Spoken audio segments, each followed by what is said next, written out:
southeastern coast of southern Africa, a mere 2 hours from the hustle and bustle of Port Elizabeth, across the Great Fish River, at the foot of the Winterberg mountain range, lies Belvedere.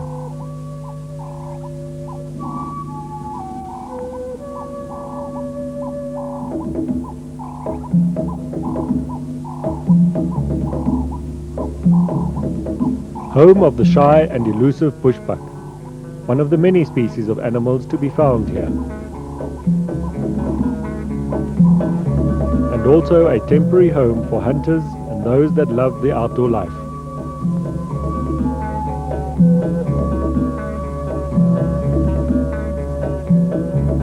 We had come to spend a few days here, to do a bit of hunting, a lot of relaxing, and generally to see what there is to see.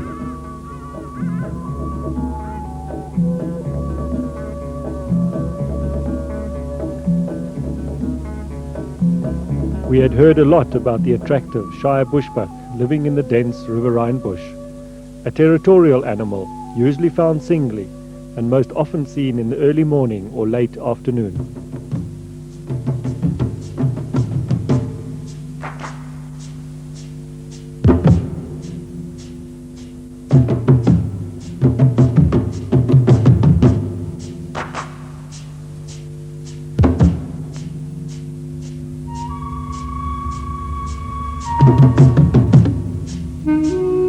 But seeing it was our first day, we made sure that our scopes were still aligned, using a Bushnell bore sighter for the job.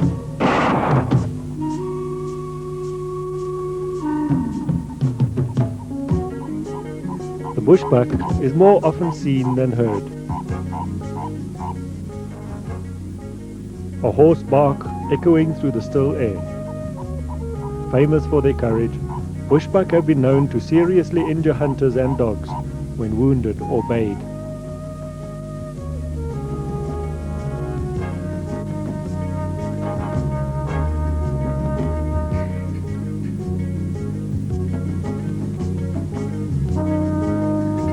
Driving along the winding tracks of this prime hunting area covering thousands of acres, we soon spotted our first animals, hartebeest. All the physical oddities of this antelope seem to be emphasized. The long narrow face, the awkward body with the humped shoulders and sloping back. But nature has compensated the hartebeest for these peculiarities by giving it a striking reddish-brown color and the ability to move at a fast and untiring pace when alarmed. We often saw them running in a single file.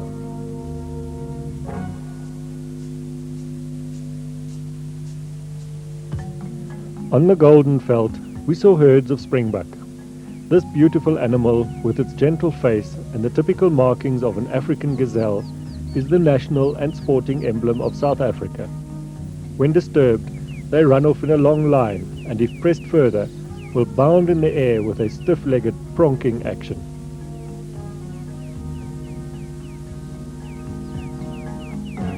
The black springbuck is a color variation of the ordinary springbuck, but its graceful leaps are a sight that will be long remembered.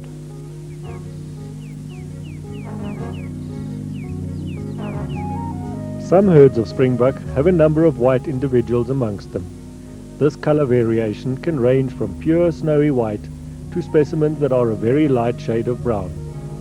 But whether normal colored, black or white, gone are the days when one of the most unique and marvelous natural spectacles of the world took place in southern Africa, the mass migration of millions of springbuck.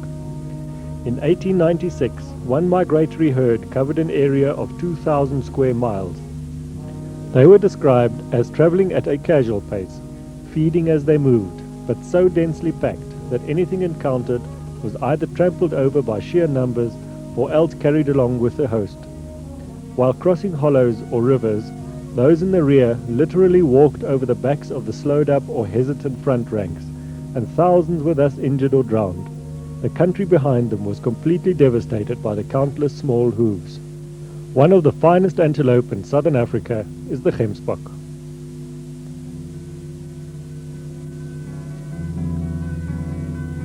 Cautious, very keen-sighted and wary, a fearless animal that will charge when threatened, but extremely difficult to stalk on account of its wariness.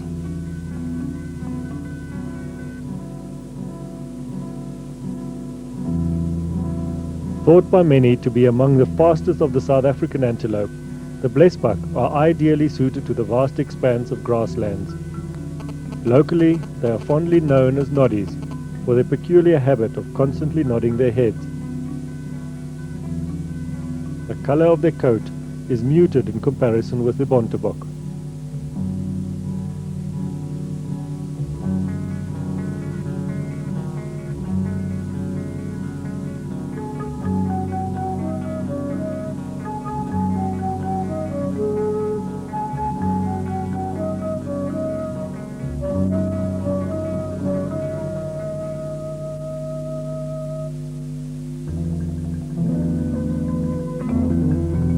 The white blesbok is another color variation found in this area of the Cape. They also are exclusively grazers and prefer to live in large herds, often in the same area as black wildebeest.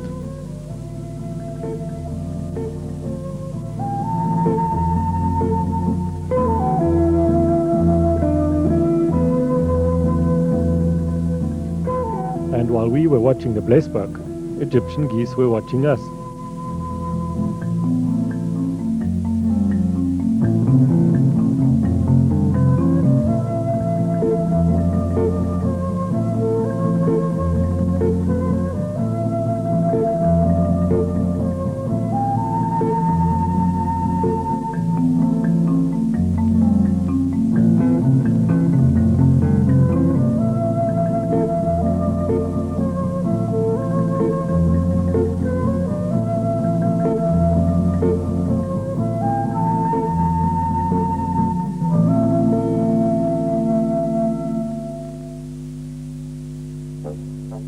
But we had come to hunt. Stalking the richly colored and nervous bontebok was quite an experience.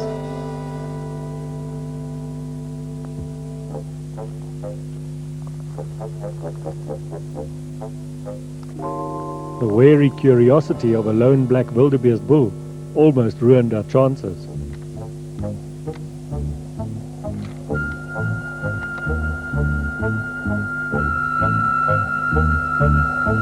And other eyes were also watching us.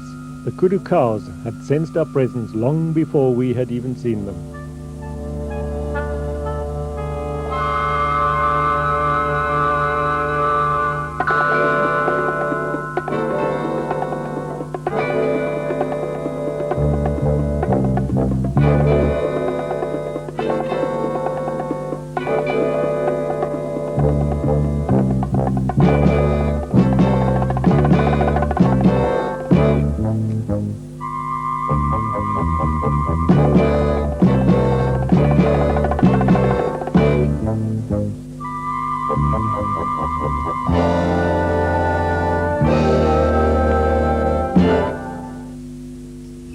Belvedere is also a place of tranquility. Listening to the piping of the reed frogs and watching the glow of the late afternoon sun on the mountains gave us a feeling of being in touch with nature.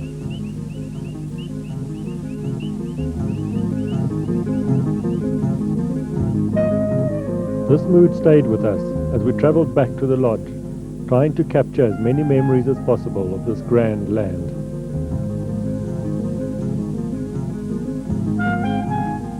A tiny steenbok, fond of lying up in the tall grass or under low bushes, and it wasn't often that we saw two of them together.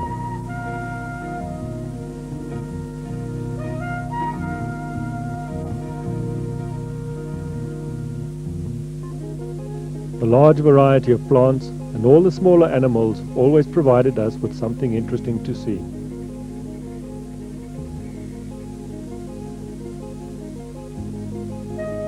A hoopoe, probing the ground for insects, using his long beak to explore every hole and crevice.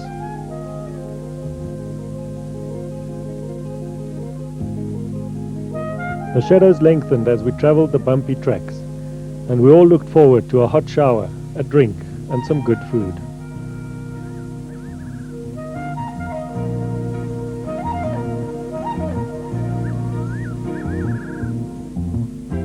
And we were not disappointed. Willem and Noel had organized a barbecue that evening and had invited a few friends to join us.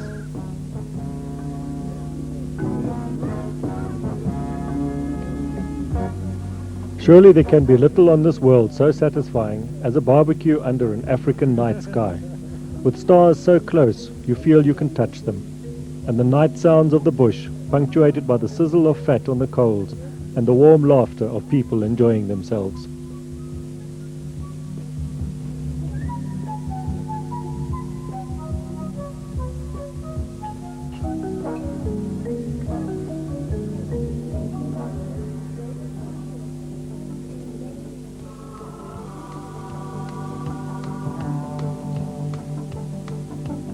At dawn we watched the sun rise over the mountain top, from a pale grey shimmer to a rich orange glow, a promise of another fine day. In the early morning chill we made ready to leave for our search for the elusive grey rebuck and mountain reedbuck.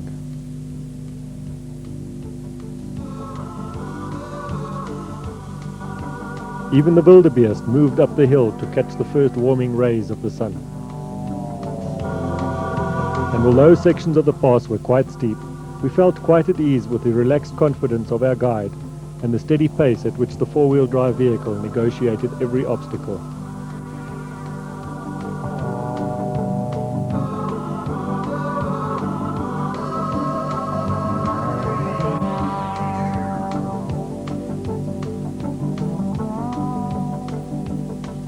And the drive was worth it. At the top of the pass, we saw a covey of grey-winged francolin, considered by some to be the finest game bird in Africa.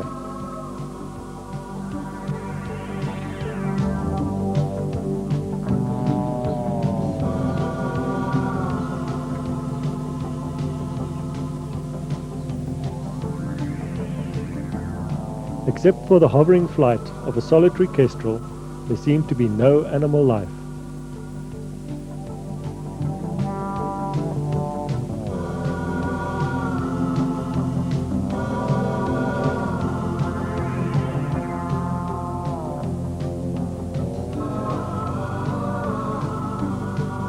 And in the cool, clear mountain air, we could see forever.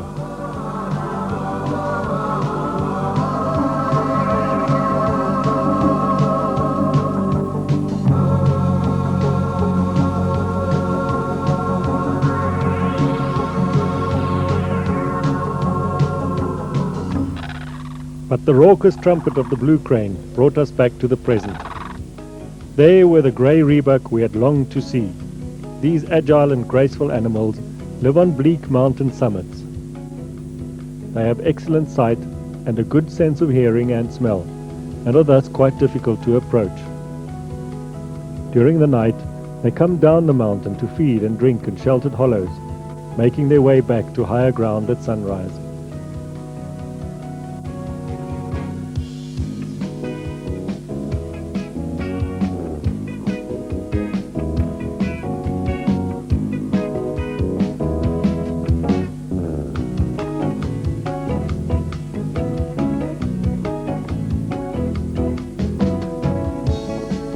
Grey rebuck have a reputation for being aggressive, sometimes killing mountain reedbuck, sheep and goats.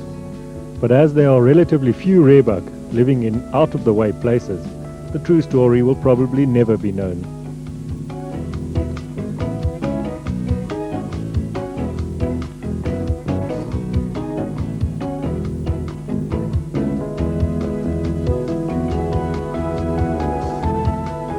Unlike the grey rebuck, the mountain reedbuck always lives on the relatively warmer mountain slopes. They tend to associate in small herds, and when disturbed will usually run around the hill a short way below the top, often stopping in the open valleys and necks to see if they are still pursued. They seldom run more than 300 to 400 yards before looking back.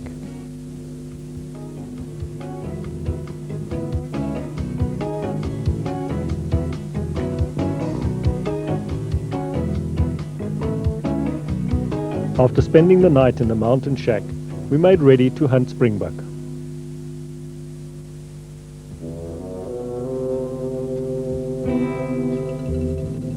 Warily the graceful impala watched our approach.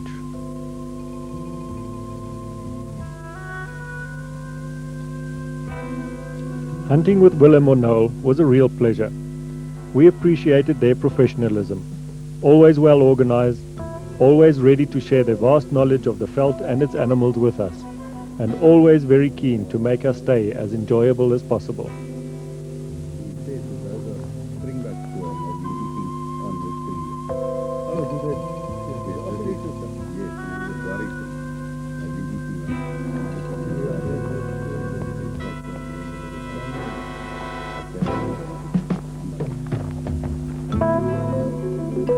This attitude was also found amongst the trackers.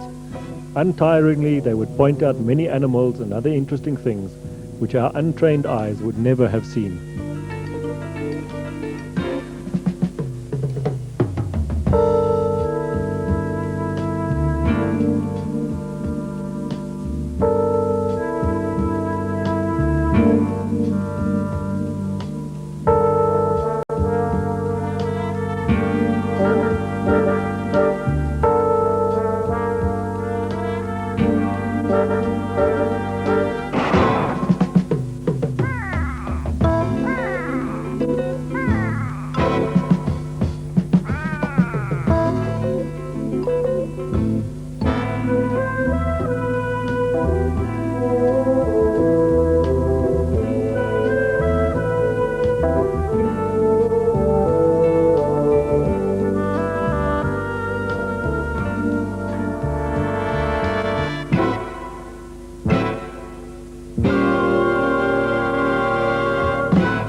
And when it came to the preparation of the trophy, their skill and handiwork was a pleasure to watch.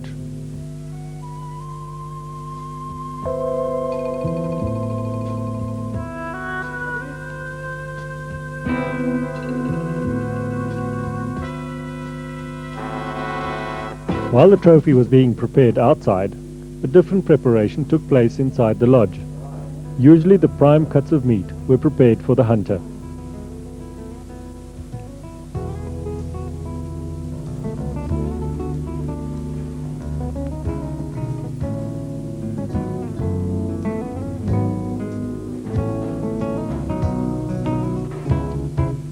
The hunting lodge possesses all modern conveniences and can comfortably house 8 people.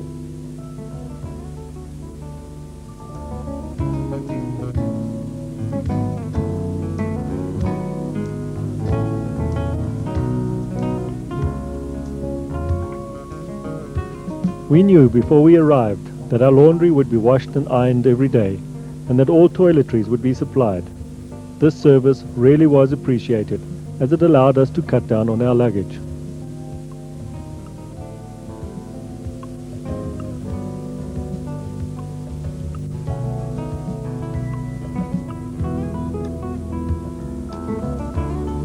The meals are good home cooking, often using venison, and always accompanied by superb Cape wines that turn a meal into a feast.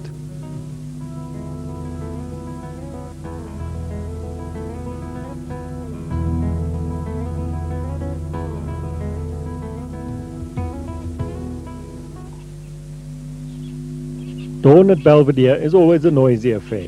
The urgent calls of the francolins compete with the chatter of the monkeys.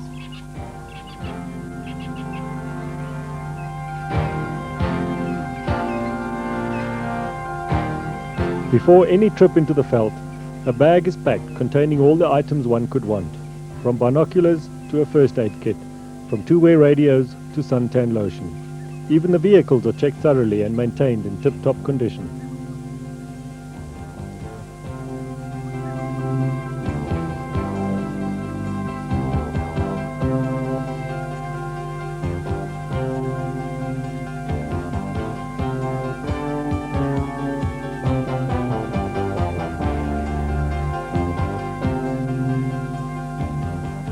One of the adornments of the veld is the timid and wily steenbok, a swift animal which zigzags when it runs, often stopping a short way off to look back, its distinctive large ears turned towards the source of the disturbance.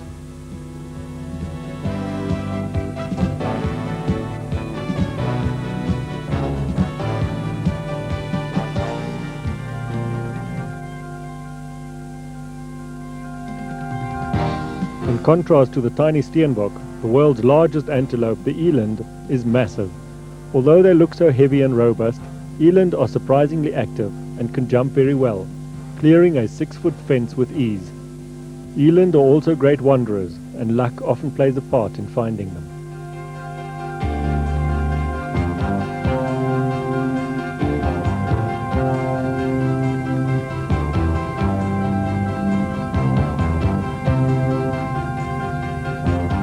Although lechwe are normally found in the Caprivi and the Okavango swamps, always near or even in water, the lechwe of the Eastern Cape established themselves from a number of captive animals that escaped a long time ago.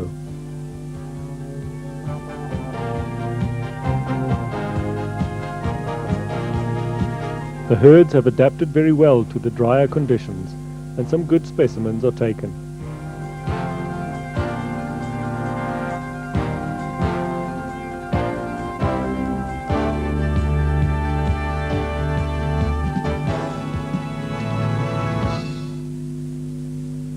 We were also introduced to Noel's pet suricate. These highly sociable animals tame very easily and become very affectionate and devoted to their owners, and being intelligent, are always entertaining. Always curious, these delightful animals will investigate everything in the hope of finding something to eat.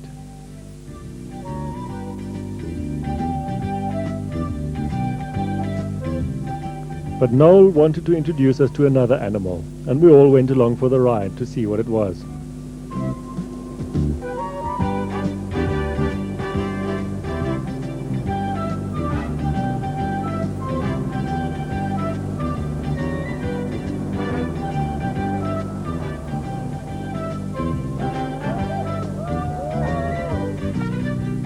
Certainly not as friendly or as sociable as the suricate, the female ostrich defended her eggs with aggression that would have put any man to flight.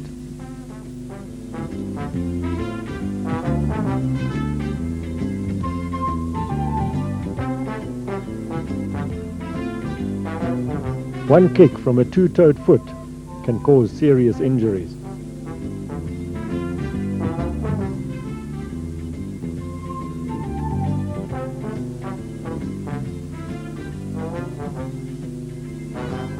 While we were watching the female ostrich, the male ostrich with the black feathers and the rest of his harem kept a respectful yet watchful distance.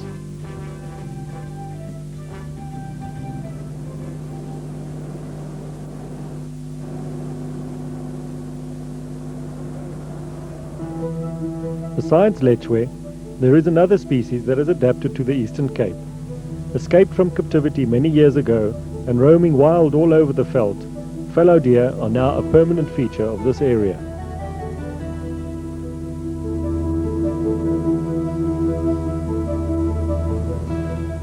White stags are not very common and are a much sought after trophy.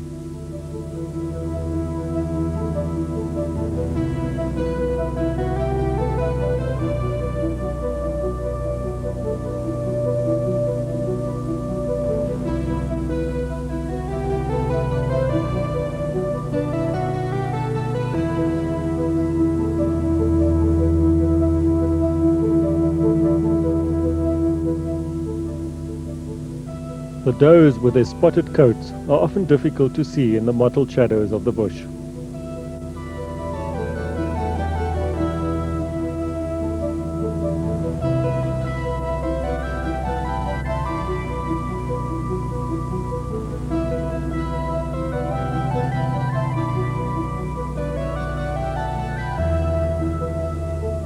We were also very lucky to see the shy, elusive grey duiker, an animal usually seen at dawn or dusk as it feeds in the thick bush.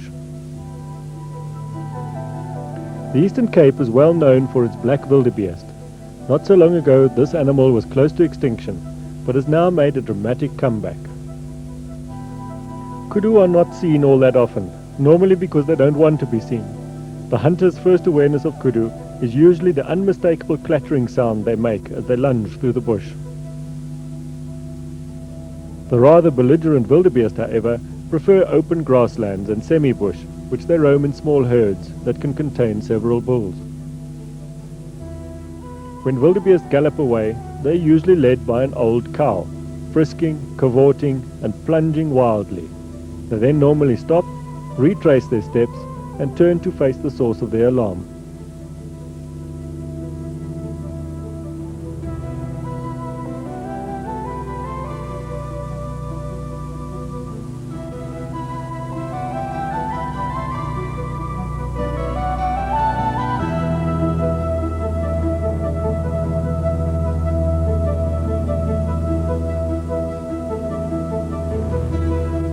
We spent the last day looking at the now familiar scenes and places.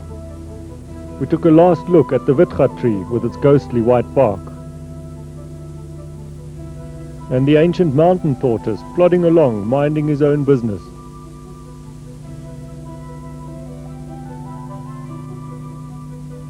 And as we were watching a flight of sacred ibis, we heard the alarm call of a guinea fowl, and were given a magnificent farewell present, the sight of the lordly kudu bounding through the bush.